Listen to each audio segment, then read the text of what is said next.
মুর্শিদাবাদ বিশ্ববিদ্যালয়কে পূর্ণাঙ্গ রূপায়ণের দাবিতে সোমবার দিন মুর্শিদাবাদ জেলা শাসকের দপ্তরে ডেপুটেশন জমা দিল ছাত্র সংগঠন এসআইও বলে খবর পাওয়া গেছে। ডেপুটেশন প্রদানের আগে বহরমপুর শহরে মুর্শিদাবাদ বিশ্ববিদ্যালয়ের বাস্তব রূপদানের দাবিতে একটি মিছিল অনুষ্ঠিত হতে দেখা গেছে। উল্লেখ্য, প্রায় বছর দুই আগে মুর্শিদাবাদ বিশ্ববিদ্যালয় আনুষ্ঠানিকভাবে চালু হলেও এখনো পর্যন্ত পরিকাঠামোগত কোনো উদ্যোগ লক্ষ্য করা যায়নি। এসআইওর পক্ষ থেকে মুর্শিদাবাদ জেলায় পদযাত্রা এবং ছাত্র সমাবেশের আয়োজন করা হয়েছে। উদ্দেশ্য হচ্ছে মুর্শিদাবাদ জেলায় দীর্ঘদিন পর একটি বিশ্ববিদ্যালয় প্রতিষ্ঠা করার পরেও এই যে পূর্ণাঙ্গ যে কারিকুলাম বা ফ্যাকাল্টিগুলো থাকা দরকার, সেই ফ্যাকাল্টি এখন পূর্ণরূপে এখানে দেওয়া হয়নি। সে সঙ্গে কৃষ্ণনাথ কলেজ একটা ঐতিহ্যবাহী কলেজ, সেই কলেজের ঐতিহ্যকে নষ্ট করে ওখানে বিশ্ববিদ্যালয় প্রতিষ্ঠা করা হয়েছে। আমরা মনে করি অন্য একটি জায়গাতে আলাদা স্পেসে তার পরিকাঠামো গড়ে তোলা হোক এবং মুর্শিদাবাদ সহ নিকটস্থ যতগুলো কলেজ আছে সেই কলেজগুলোকে এই বিশ্ববিদ্যালয়ের আওতায় নিয়ে এসে এই এলাকার সমস্ত ছাত্র ছাত্রীদের এই বিশ্ববিদ্যালয় থেকে সুবিধা নেওয়ার সুযোগ করে দিতে হবে। এই দাবিতে আজকের এই পদযাত্রা এবং ছাত্র সমাবেশ। আমাদের এখানে শুরু হবে গির্জা মোড় থেকে বাস স্ট্যান্ড হয়ে আমাদের সমাবেশ স্থান করা হয়েছে, সেখানে জমায়েত হবে। হ্যাঁ, তারপর ডেপুটেশন। নাম মোহাম্মদ শামসুল আলম, জেলা সভাপতি জামাত ইসলামী হিন্দ।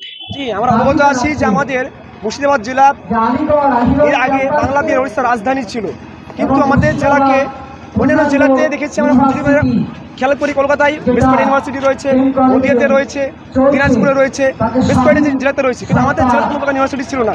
তো আমরা এসআইও ছাত্র সংগঠন বিগত প্রায় 5-7 বছর ধরে আন্দোলন কন্টিনিউয়াসলি করেছি। সেই সঙ্গে অনেক ছাত্র সংগঠন অনেক আন্দোলন করেছে, যার ফলে এক পর্যায়ে গভর্নমেন্ট এসে ইউনিভার্সিটি ঘোষণা করেছে।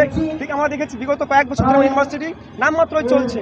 এইখানে যখন ভাঙাচোরা ক্যাম্পাসের নামমাত্র চলছে, কিন্তু ইউনিভার্সিটি হিসেবে যে সমস্ত ফুল প্লেটের ক্যাম্পাস থাকা উচিত, পরিকাঠামো থাকা উচিত, পার্মানেন্ট স্টাফ থাকবে, ফ্যাকাল্টি থাকবে, তার সমস্ত কাঠামো থাকবে, নিয়মিত বিল্ডিং থাকবে, ক্যাম্পাস থাকবে, হোস্টেল থাকবে, লাইব্রেরি থাকবে, সে সমস্ত কাঠামো দেখছি আমরা যদি আমরা খেয়াল করি একদমই অনুন্নত বা নেই বললেই চলে কম্পেয়ার টু আদার্স ইউনিভার্সিটি।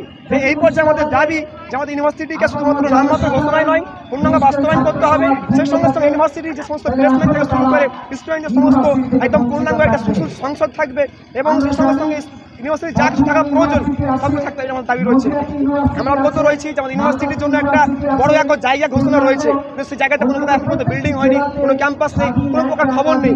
এবং আমরা সেই সঙ্গে এই অবগত আছি আমাদের ইউনিভার্সিটিতে বর্তমান যে সমস্ত প্রশাসন চলছে বা রাজনৈতিক নেতা আছে বা কর্মী আছে বা তাদের একটা দুর্নীতি চলছে, রাজ চলছে, বৈষম্য চলছে এবং চলছে সাম্প্রদায়িকতা। আমরা চাই আমাদের ইউনিভার্সিটি ক্যাম্পাস সমস্ত ক্যাম্পাস দুর্নীতি মুক্ত, সাম্প্রদায়িকতা মুক্ত, বৈষম্য মুক্ত, সেখানে ন্যায় থাকবে, নীতি থাকবে, পরিকাঠামো থাকবে, স্টুডেন্ট সমস্ত পড়াশোনা করবে, প্লেসমেন্ট থাকবে, মানে কমপ্লিট ইউনিভার্সিটি চাইছি। আমাদের এই দাবিও রয়েছে আমাদের আজকের এই আন্দোলনে। তাই আজকে আমাদের ছাত্র সংগঠনের পক্ষ থেকে আমাদের ছাত্র সমাবেশ পদযাত্রা, সেই সঙ্গে সঙ্গে আমাদের আগামী 19 তারিখে এই দাবিটা আমাদের রয়েছে বিধানসভা অভিযান আগামী কলকাতায়। সকলকে আপনাদের আহ্বান রয়েছে। আমার নাম আবু রাইহান।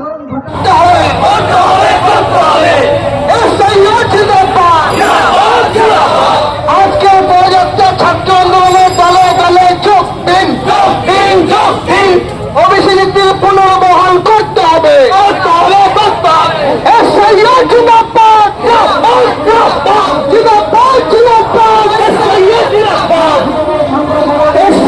শিক্ষা আন্দোলন চলছে, চলবে, চলবে।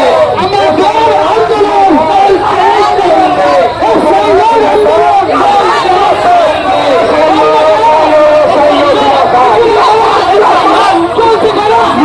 বিশ্ববিদ্যালয়ের শিক্ষা পরিকাঠামোগত উন্নয়নের অবিলম্বে নিশ্চিত করতে হবে।